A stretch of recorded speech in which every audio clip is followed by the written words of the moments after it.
So very quickly, this is a great example of, again, the difference between corporate strategy and departmental or divisional strategy. Boeing as a corporation has a corporate strategy, but it has two separate divisions. It has a commercial airlines division, and it has a defense and space and security division, and both of those have very different markets, very different rules governing them.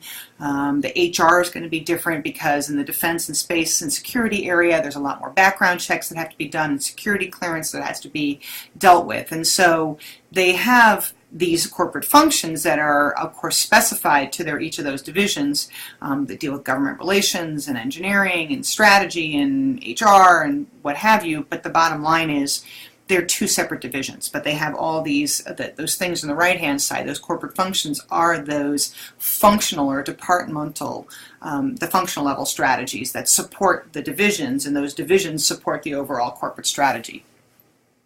We're moving on to strategy typologies. And the next three slides are a couple of different ways to think about strategy at the corporate level, particularly the direction that the company is going into or the way that they want to differentiate themselves in the market and the method by which they're going to compete in the marketplace. Gluck is looking at just sort of overall strategies in terms of growth, stability, and retrenchment. Now, growth can be either internal or external. Internal growth is actually through internal development, through R&D, those sorts of things where we do our own innovations and we grow and develop them and then we sell them. And that's like an Apple, it's like an IBM, it's like a Microsoft. It's larger, more innovative companies. External growth companies are like Cisco Systems, where they grow through mergers, through joint ventures. They understand that they don't have the expertise in-house, they don't want to develop that expertise in-house, so they acquire businesses that help them to grow.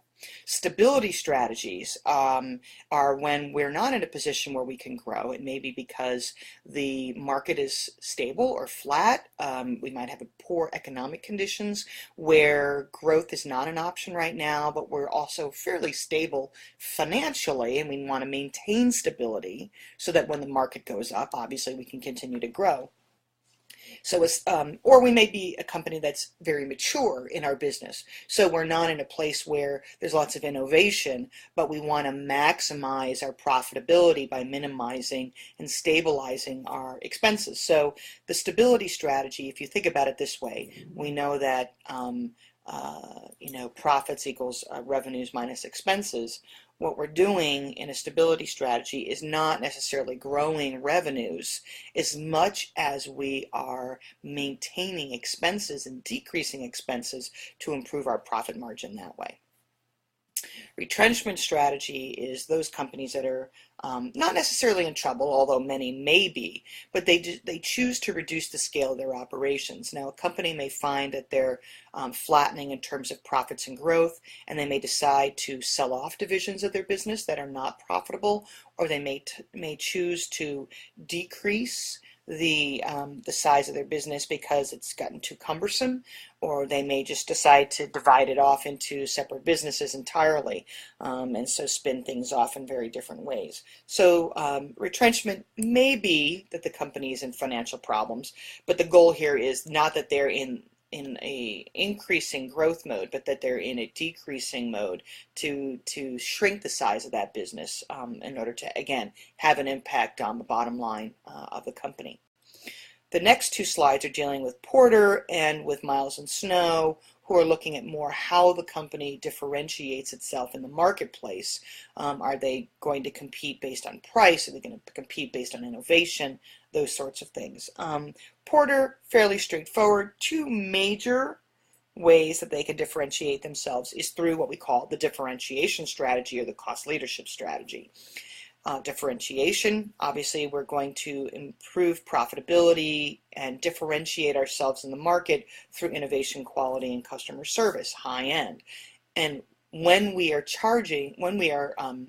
being very innovative and high quality and offering really good customer service, we can charge more money for our products and services, and additionally we can pay more money to our employees because we're expecting top-notch quality experience and KSAs, knowledge, skills, and abilities from those employees in order to achieve the innovation, quality, and customer service that we want to give to our employees. From a cost leadership perspective, what we're doing is we're maintaining profitability through cutting costs and being efficient, and we're competing based on price. So our goal here is volume sales. We want to make sure that we're competing in a way that we're pricing our products in a way that makes people want to buy them.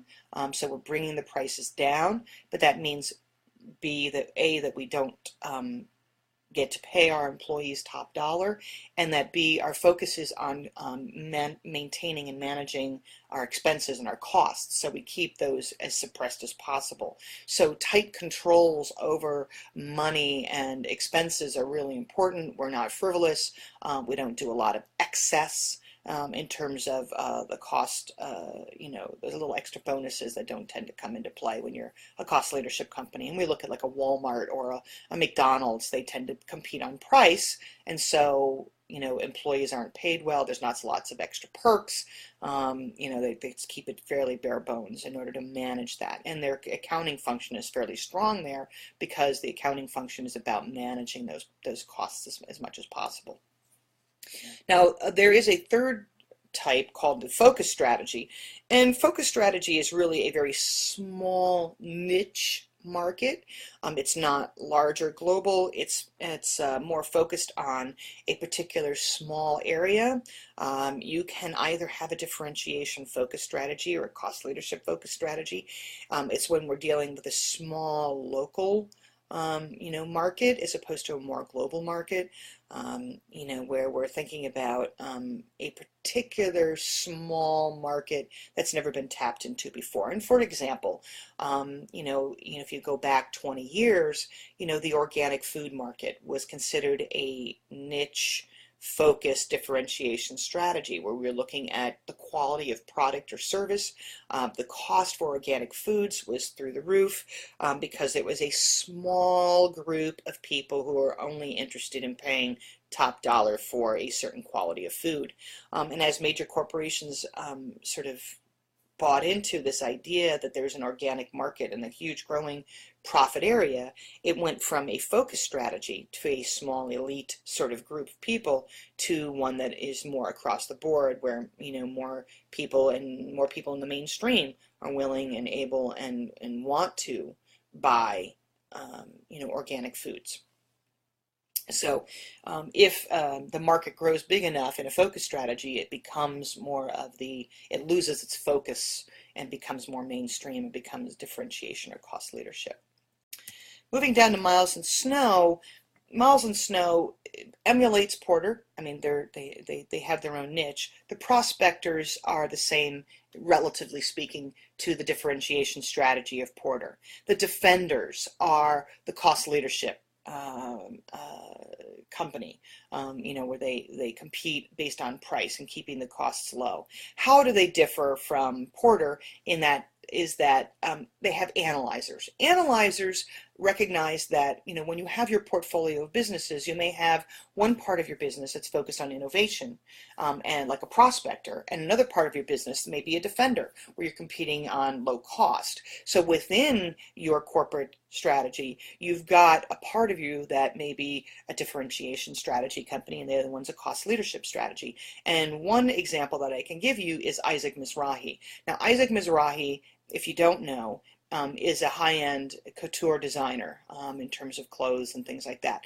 And Isaac Mizrahi not only has a high-end market that he sells, where outfits are thousands upon thousands of dollars that he sells to high-end clients, but he also has a market where he sells to Target.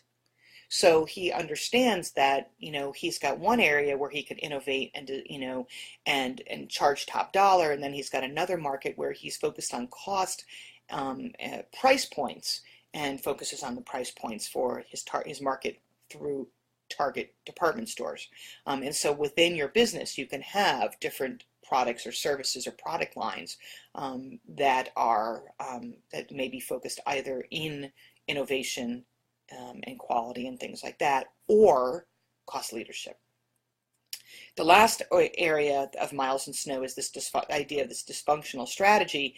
and where it's really a non-strategy. Reactors are people who react to situations. Strategy by definition means we're planning in advance. Reactors don't plan in advance. They simply react to the environment, and like Chicken Little with the head cut off, and they don't really focus on what they can do in a proactive way. So they are considered a dysfunctional strategy, but technically speaking, they're not really strategies because they're not planning in advance. They're simply reacting. So moving on to the next slide, the HR action plan. And the question that came up was, how do the HR activities differ given the strategy of the business? And how does this sort of filter down? And the example that I'm giving here is the Gluck strategy, and you can do this with Miles and Snow. You can do this with Porter. We're looking at the corporate strategy and saying how would the HR, what kind of HR activity are we thinking about? How would it differ in in the different types of strategic environments?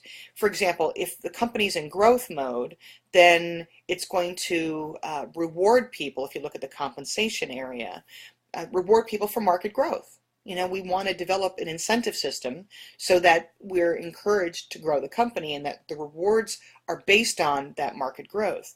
The training is going to be on development and helping the company to grow as quickly as possible. Performance appraisals is going to be rewarding people and evaluating them based on their increases in market share. And the kinds of people you're going to hire at the managerial level are people who have a growth orientation.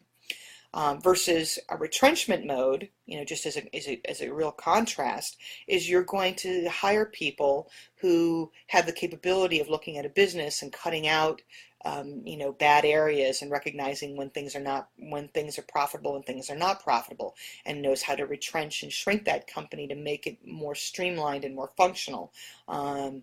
So when it comes to compensation, if you're not growing and if you're not even stabilizing, you certainly aren't going to be have the extras to deal with fixed salary, to deal with benefits and bonuses and things like that. So you're not going to have a variable pay system. You're going to have fixed salaries that may be frozen for a while until the company can stabilize, in which case then you can start to reward people for improvements in functionality, improvements in efficiency, and or growth, the beginnings of growth. So you can see, based on Gluck's typology, that they're in the same set of 4 HR activities, that there are different focuses for the HR activities. Hiring growers or hiring caretakers or hiring undertakers, depending on whether we're growing, stabilizing, or retrenching. And again, you do the same thing with differentiation strategy versus cost leadership. If you're a differentiation strategy company, you pay top dollar. You invest an enormous amount in training for innovation and quality service and customer service training. Your performance appraisals are going to be based on the risks that people take in terms of being more innovative, versus a cost leadership company. They're much more focused on internal efficiency, so you're going to reward people based on efficiency. You might be more likely to have a gain sharing program versus a profit sharing program. So your gain sharing program is about making sure that we are being more productive and more cost efficient and effective in our methods. We're going to reward people for managing and cutting costs, and we're not going to be paying a lot extra in variable pay and bonuses. We're simply going to be keeping salaries on the low end of the scale. So we can do the same activity, if you will, with any one of those strategic typologies that we were discussing.